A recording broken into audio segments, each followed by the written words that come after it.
Snow fell softly over Minneapolis, a crystalline veil clinging to the Art Deco facade of the Hotel Athena, making its golden lines gleam under the streetlights.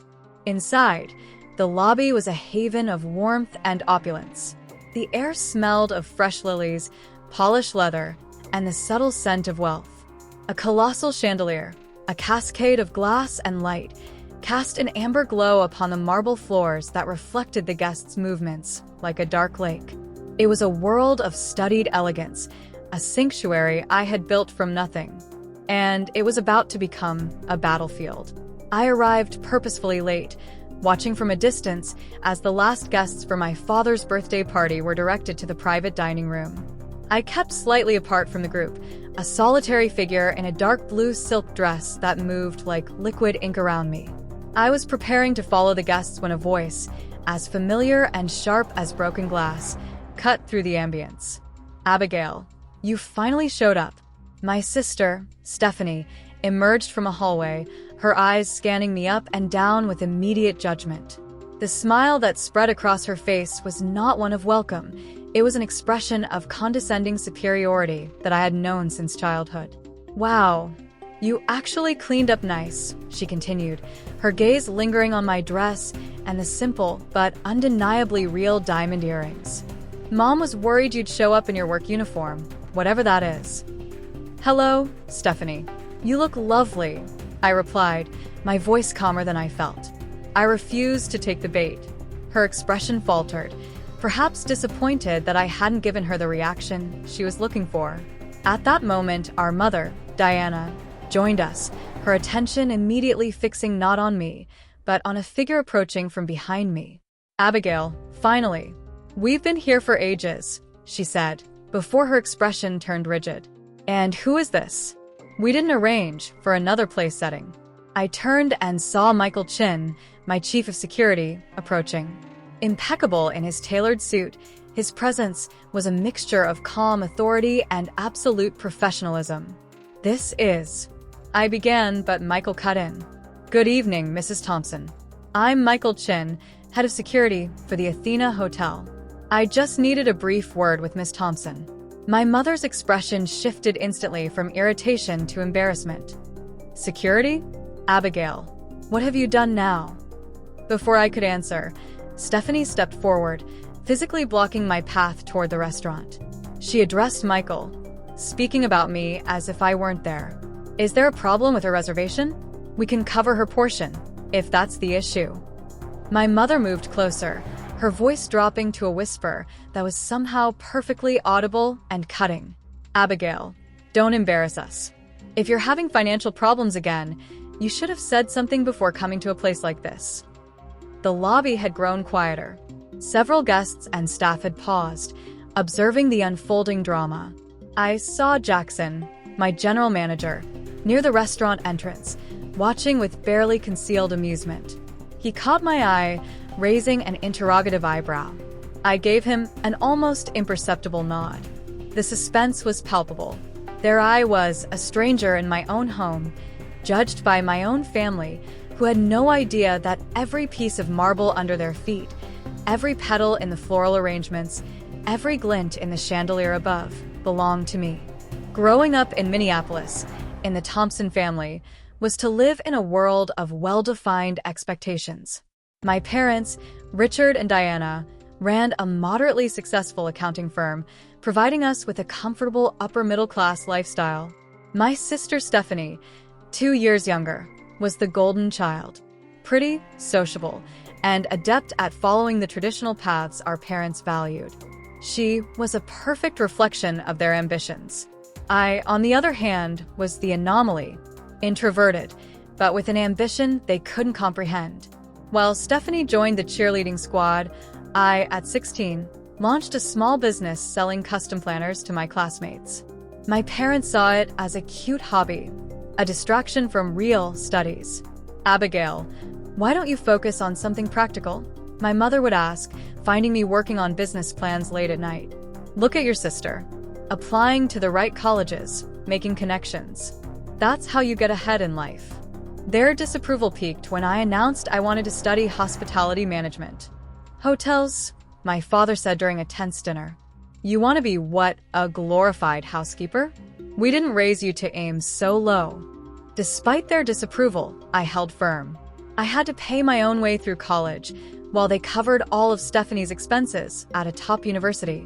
I worked 3 jobs, morning shifts at a hotel front desk, afternoon classes, and waiting tables at night in an upscale restaurant. Those years were exhausting, but it was there in the trenches of service that I learned more than in any classroom.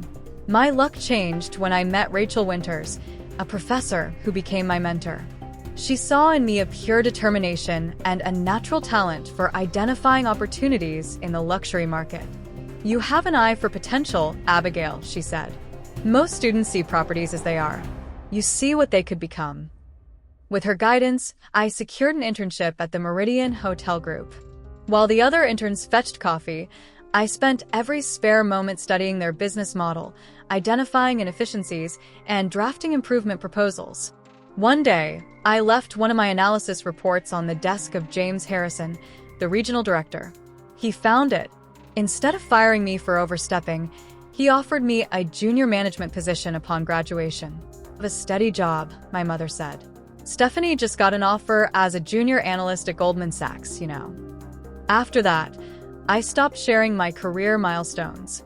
They didn't know when I was promoted to hotel manager at 26, nor when the loyalty program I developed increased the group's revenue by 15%. And they certainly didn't know when, at 28, I left to found my own boutique hotel consulting firm. A year later, with the support of investors who believed in my vision, I acquired my first struggling property, the Hotel Athena. It was a faded 5-star establishment, losing money for years. I renovated it extensively, rebranded it brilliantly, and within 18 months, turned it into the most exclusive boutique hotel in Minneapolis. By age 32, I owned a small but prestigious collection of luxury hotels, with the Athena being the crown jewel and my personal residence. I lived in the penthouse suite. To my family, I was still Abigail, struggling in some mid-level management position. I never corrected them. Their assumptions revealed more about them than they did about me. 2 months before my father's 60th birthday, my mother sent a group text planning a surprise dinner. I'm thinking of Giovanni's or the restaurant at the Hotel Athena. Thoughts. My heart stopped. The Athena. My home. My empire. An unexpected opportunity presented itself. I casually replied that the Athena had a great reputation. It's very expensive, she replied. Probably out of our budget. And yours, obviously. I offered to help with the costs, an offer that was quickly rejected as charity. Instead, I suggested I could look for discounts through industry connections. She reluctantly agreed. It was the opening I needed. I called my general manager, Jackson, and outlined the plan. They would receive the best private dining suite, premium service, all for half the actual cost. I would cover the difference anonymously. And crucially, when I arrived, I would be treated like any other guest. The week before the event, Stephanie called me. Mom says you got a discount at the Athena. How did you manage that? It's not like you're a VIP guest. Her voice dripped with skepticism. Once again, I sidestepped the truth. Industry courtesy, I said vaguely. Well, try to dress appropriately, she replied. The Athena is pretty upscale. Don't embarrass us. Her words hung in the air, laden with an irony only I understood. Back in the hotel lobby, time seemed to stand still. My mother and sister stood before me, their shame for me radiating like heat. Michael, my pillar of strength, stood beside me, waiting for my cue. Actually, Michael said, his professional voice cutting through the tension, I wanted to inform Miss Thompson that her special requests for the evening have been arranged according to her specifications. Special requests? My mother asked, confused. Stephanie rolled her eyes. Mom, she probably asked for the cheapest wine option. Can we please get back to the party? She tried to guide our mother away, still blocking my path.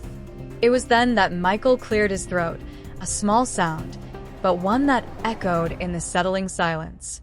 Mrs. Thompson, Miss Stephanie, he began, his voice calm but unshakable. Perhaps you are unaware, but you are currently preventing the owner of this establishment from entering her own property. The silence that followed was absolute, dense, and heavy. My mother froze mid-step. Stephanie turned slowly, her face a canvas of disbelief morphing into horror. "Excuse me?" My mother finally managed to say. Jackson chose that perfect moment to approach, extending his hand to me with practiced deference. "Miss Thompson, everything is prepared for your father's celebration. The chef has included all the items you requested, and the 1962 Bordeaux you selected from your personal collection is exceptional." The color drained from my mother's face. "Your personal collection?" Finally, I stepped around my petrified sister. "Yes, Mom. From my wine cellar, here at the Athena," I said, my tone gentle. "I own this hotel. This one, the Meridian downtown, and 4 others across the Midwest." Stephanie's mouth opened and closed, soundless. My mother grabbed the nearest chair for support. That's not possible," she whispered. "And yet, here we are." I gestured toward the restaurant. "Shall we join, Dad? I believe we have a celebration to continue." As we walked, the staff we passed greeted me by name, with a respect that made denial impossible. Before we entered the suite, Stephanie grabbed my arm, her fingers digging in forcefully. "Why didn't you tell us?" she hissed. I looked at her hand until she let go. "You never asked," I said simply. Then, I opened the doors to greet my surprised father, whose expression shifted from confusion to amazement as the staff welcomed me not as a guest, but as their boss. The night was just beginning. The rest of the dinner was a surreal balancing act. My father, after the initial shock, began to display a growing pride with each new revelation about my empire.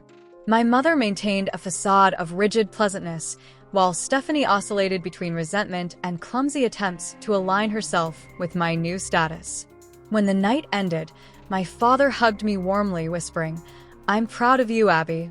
It was my mother, tight-lipped, who led him away. Stephanie lingered behind. "So, all those times we thought you couldn't afford," she began. "I was building this." I finished for her.